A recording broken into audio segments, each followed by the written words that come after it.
Thank you very much, Mr. Ambassador, Dr. Gupta. Thank you for inviting me to the Institute for Defense Studies and Analysis.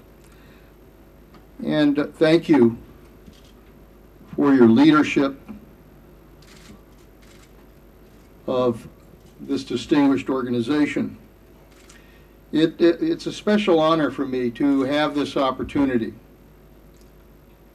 On my first visit to India as Secretary of Defense, to be able to address the issues in the defense arena that involve both the United States and India.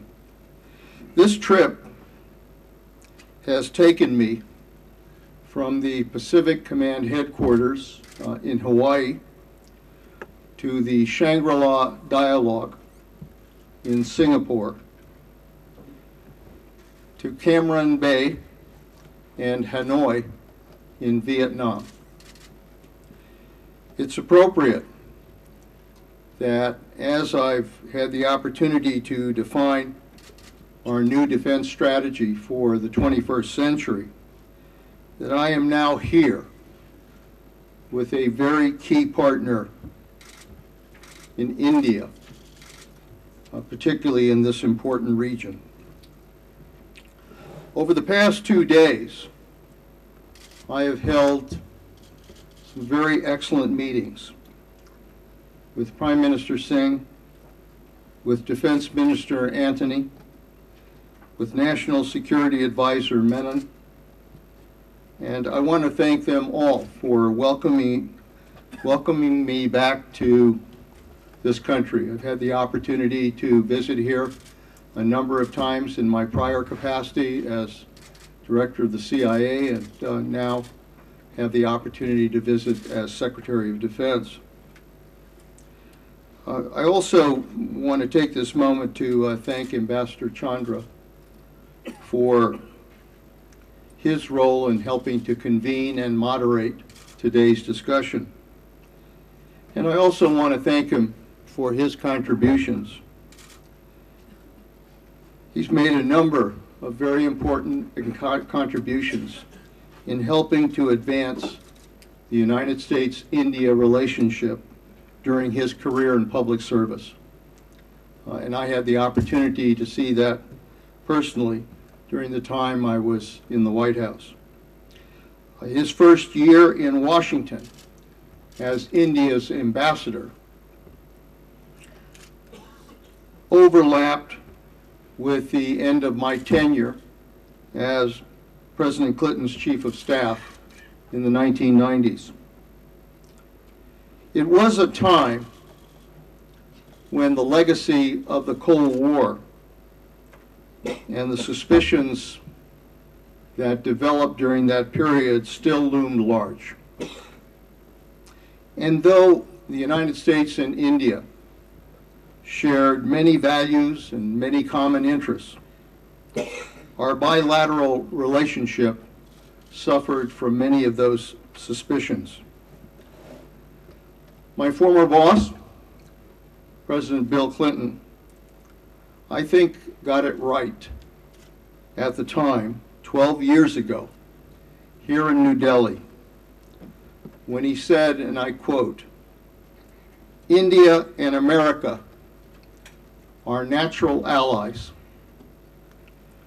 Two nations conceived in liberty, each finding strength in its diversity, each seeing in the other a reflection of its own aspiration for a more humane and a more just world," unquote. Thanks to the efforts of past presidents, both Republican and Democrat, our two nations, I believe, have finally and irreversibly started a new chapter of our history. When I returned to government in 2009 to serve as director of the CIA, I found a transformed United States-India relationship. We had acted together to get past our differences and reestablish better cooperation. It required that we get beyond our outdated notions about one another. And today, thanks to President Obama and Prime Minister Singh, along with Indian leaders from across the country's political spectrum, our two nations now engage actively and effectively as partners on a whole host of bilateral, regional, and global issues. President Obama has said that the United States and India will be one of the defining partnerships of the 21st century. And I believe that to be true. Today, we have growing economic, social, diplomatic ties that benefit both of our nations. But for this relationship to truly provide security for this region and for the world, we need to deepen our defense and our security cooperation. And this is why I've come to India. America is at a turning point. After a decade of war, we are developing a new defense strategy for the 21st century. A central feature of that strategy is rebalancing toward the Asia-Pacific region. In particular, we will expand our military partnerships and our presence in the arc extending from the Western Pacific and East Asia into the Indian Ocean region and South Asia. Defense cooperation with India is a linchpin in this strategy. India is one of the largest and most dynamic countries in the region, and for that matter, in the world, with one of the most capable militaries. India also shares with the United States a strong commitment to a set of principles that help maintain international security and prosperity. We share a commitment to open and free commerce. We share a commitment to open access by all to our shared domains of sea, air, space, and cyberspace. We share a commitment to resolving disputes without coercion or the use of force, and in accordance with international law.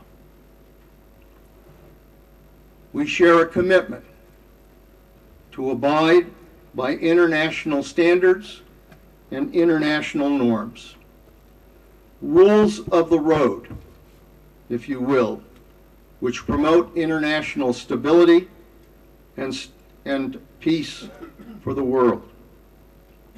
One of the ways we will advance these principles is to help develop the capabilities of countries who share these values. And India certainly is one of those countries. Our two nations face many of the same security challenges, from violent extremism and terrorism to piracy on the high seas, and from the proliferation of weapons of mass destruction to regional instability. Handling these challenges requires a forward-looking vision for our defense partnership and a plan for advancing it month by month and year by year. We have built a strong foundation, and we will enhance this partnership over time in the spirit of equality, common interest, and mutual respect.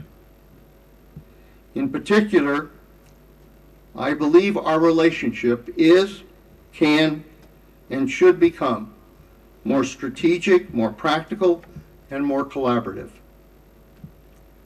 Our defense cooperation is strategic in that we consult and share views on all major regional and international security developments. Our defense policy exchanges are now regular, candid, and invaluable. Our partnership is practical because we take concrete steps through military exercises and exchanges to improve our ability to operate together and with other nations to meet a range of challenges. And our defense relationship is growing ever more collaborative as we seek to do more advanced research, more advanced development, share new technologies, and enter into the joint production of defense articles. Let me share my view on the progress we have made in each of these areas and outline additional steps that I believe we can take in the coming months and years. First of all, with regards to strategic cooperation, we've built a strong strategic relationship. That is the nature of the relationship between the United States and India. In my own experience, including during my visits here as director of the CIA, my Indian counterparts always offer clear strategic analysis and recommendations. We are transparent. We are honest in our discussions, something that has come to define the strength of our relationship. During my 2 days here, we discussed the new defense strategy that is guiding the United States' military rebalance to the Asia-Pacific region. We also talked about the value of the ASEAN regional architecture in promoting international norms and in guaranteeing freedom of navigation. We discussed Afghanistan, where we have embarked on a transition to Afghan responsibility for security, for governance, and for economic affairs. India has supported this process through its own significant investments in Afghan reconstruction and has signed a long-term partnership agreement with Afghanistan.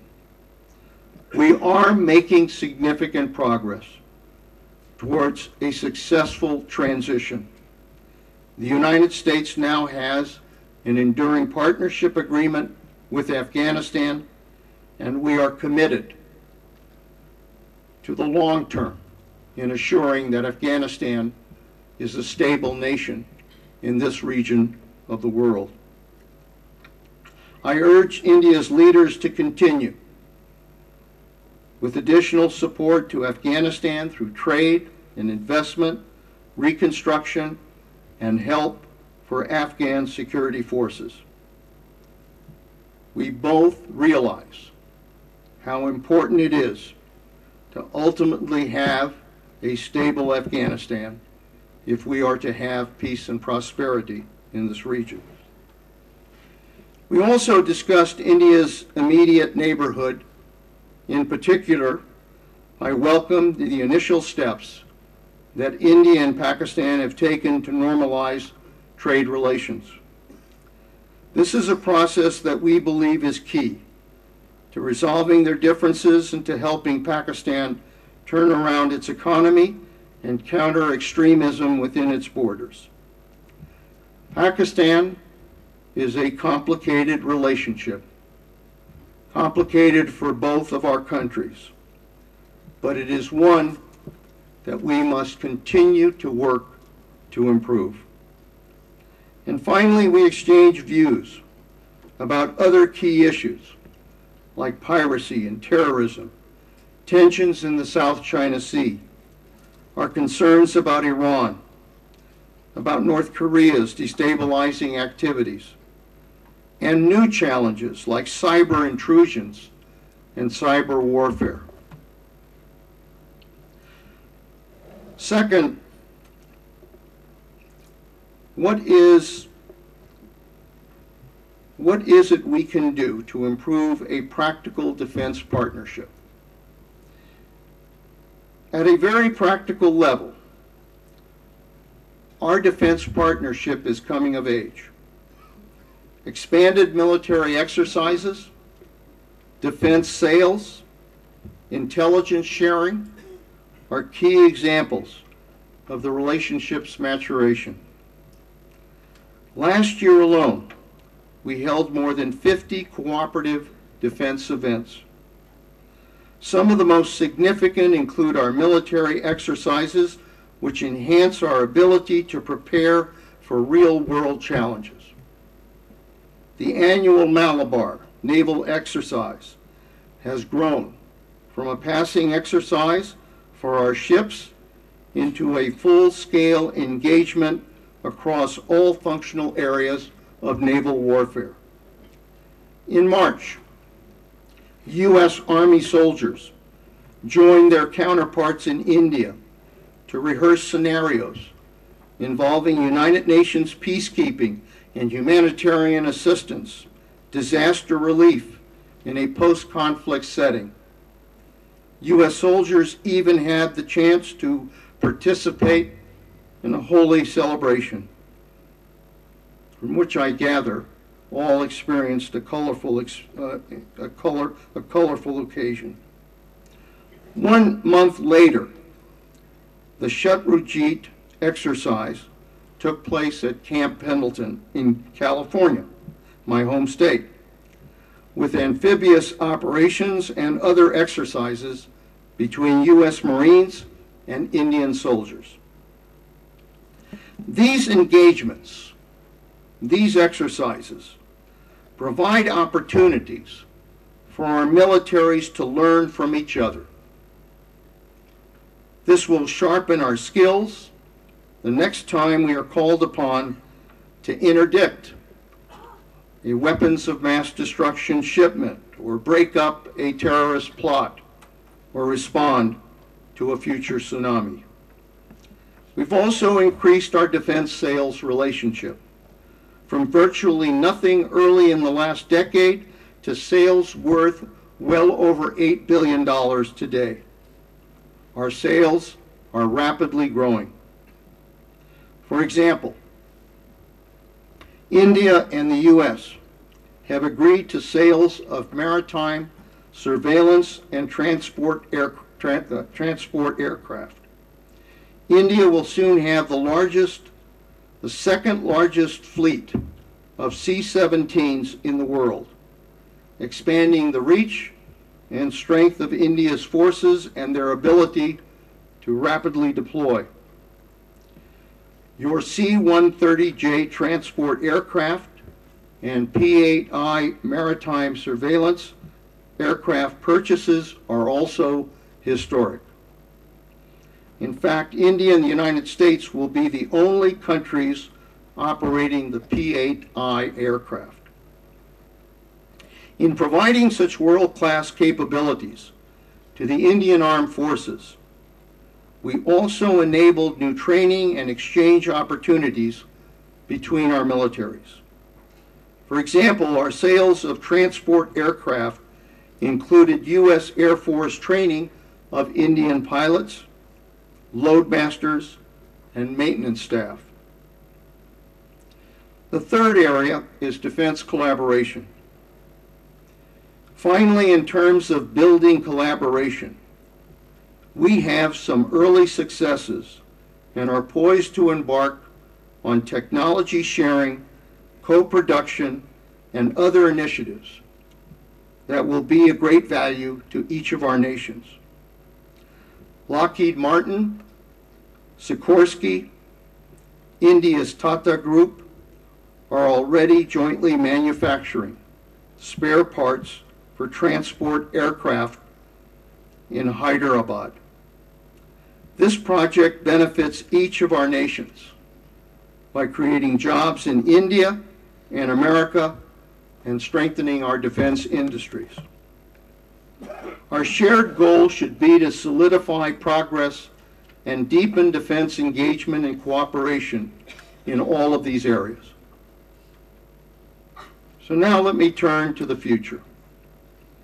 At a strategic level, we have worked together to counter piracy, to counter terrorism, and now we should join forces to tackle new and even more complex threats.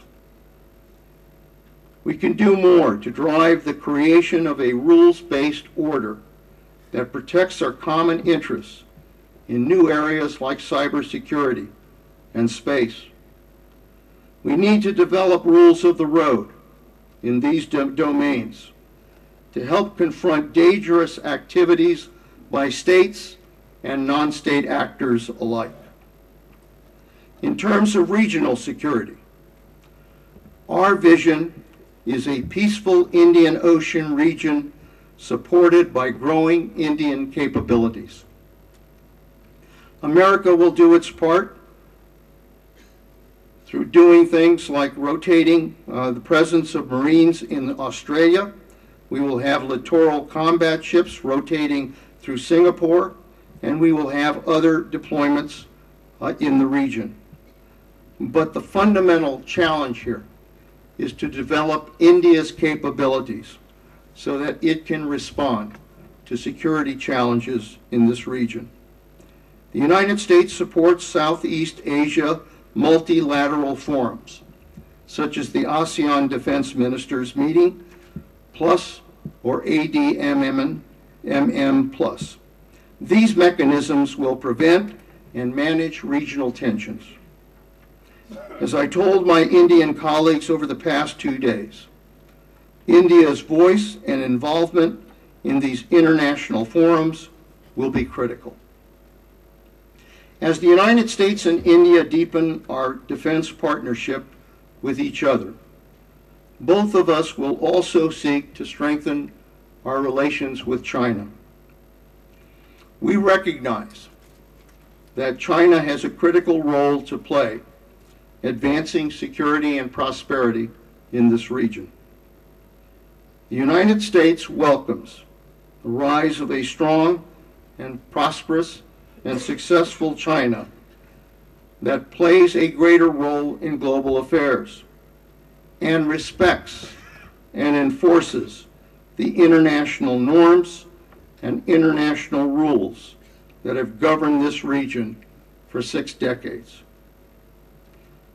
And again, with regard to Pakistan, India and the United States will need to continue to engage Pakistan, overcoming our respective and often deep differences with Pakistan to make all of South Asia peaceful and prosperous. And to improve our practical cooperation, I do believe that the United States and India's participation in military exercises, which are already strong, should continue to be more regular and complex. And we must move beyond a focus on individual arms sales to regular cooperation that increases the quantity and the quality of our defense trade. I want to stress that the United States is firmly committed to providing the best defense technology possible to India. We are both leaders in technology development, and we can do incredible work together. Indeed, I think a close partnership with America will be key to meeting India's own stated aims of a modern and effective defense force. The Obama administration is hard at work on export control reforms in cooperation with our Congress in order to improve our ability to deliver the best technologies even more quickly. Meanwhile, we look to India to modernize its own regulations in areas like defense procurement and nuclear liability legislation. But to realize the full potential of defense trade relations, we need to cut through the bureaucratic red tape on both sides. For that reason, I've asked my Deputy Secretary, Ash Carter, to lead an effort at the Pentagon to engage with Indian leaders on a new initiative to streamline our bureaucratic processes and make our defense trade more simple, more responsive, and more effective. Believe me, I know this is not going to be easy. This is hard. But that's the nature of the democratic systems that we share. Your leaders understand the challenges I face, and we understand the obstacles you face. But we both need to persevere to support our defense needs and our strategic interests. Over the long term, I am certain that we will transition our defense trade beyond the buyer-seller relationship to a substantial co-production and eventually high-technology joint research and development. During my visit to Asia this week, I have sought to bring closure to some of the past chapters of the United States' involvement in this region. The government of Vietnam opened 3 new areas to search for our missing in action from the Vietnam War. And here in India, I'm pleased to announce that the Indian government will allow a team to return to India to continue the search for U.S. service members that were lost during World War II. This is a humanitarian gesture by a government with whom we share so many values.